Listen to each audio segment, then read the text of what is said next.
मरहबा collection mall, readymade कपड़ों का भरपूर खजाना, jeans pant, T shirt, cargo pant, night pant, बच्चे और बच्चियों के लिए अच्छे खूबसूरत और उम्दा ड्रेस। पता याद रखें, जमुर हाई स्कूल मेन रोड, जैतून हजीन मस्जिद के पास, मालदा चौक। सर बोलिए। आज छावनी पुलिस स्टेशन से 3 आरोपी को कोर्ट में हाजिर किया गया। मोहम्मद आमिन, शंकर उखा और भगीरथ, ये तीनों के ताल्लुक से पुलिस ने जुडिशियल कस्टडी का रिपोर्ट दिया हुआ था कि उनकी फिजिकल कस्टडी की अब उनको ज़रूरत नहीं है, इसीलिए कोर्ट ने उनको जुडिशियल कस्टडी में लिया है। अब आगे इनकी ज़मानत के ताल्लुक से हम डिफेंस कमेटी के जो हमारे मेम्बरान हैं और जो मुख्य है मालेगांव के, मुस्तकिम डिग्निटी भाई, आसिफ शेख साहब और बाकी जितने भी हमारे एडवोकेट खान, हम लोग सब मिल के ये चीज़ पे मशवरा करेंगे कि आगे बेल के ताल्लुक से किस तरीके से अपने को उनकी ज़मानत करा के जल्द से जल्द किस तरीके से बाहर निकाला जाए। नहीं, अभी तो कुछ भी नहीं, नए आरोपी की कोई गिरफ्तारी नहीं बताया अभी इसमें।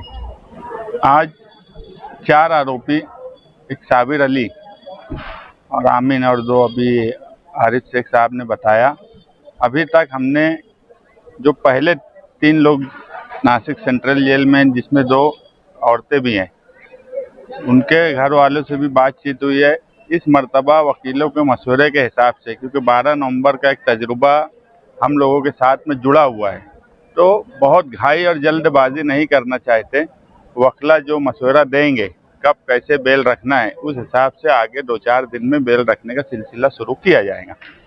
जुमा के दिन क्योंकि एक मीटिंग रखी गई है दगड़ू ऑयल मिल में आगरा रोड पर, उसका मकसद ही ये है कि वहाँ पर जो बच्चों के दाखिले स्कूल में होने वाले हैं, 5 साल उम्र हो गई है या 4 साल उम्र हो गई है, उनके लिए हम एक फॉर्म रखने वाले हैं कि वो फॉर्म भरें।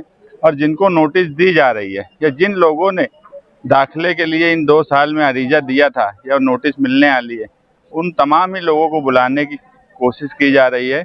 और आम शहरियान को भी मकसद ये है कि जिस तरीके से कार्रवाई हो रही है, कल एक जब नई FIR आई उसमें बूढ़ी ख्वातीन को भी आरोपी कर लिया गया, और अभी भी ऐसा मालूमात है कि कुछ लोगों को आज बुलाने वाले हैं और फ़ोन मुसलसल कर रहे हैं। तो ऐसे वक्त में शहरियान के साथ सर जोड़ कर बैठने का मौका जुमा के दिन 8 बजे से 10 बजे तक है।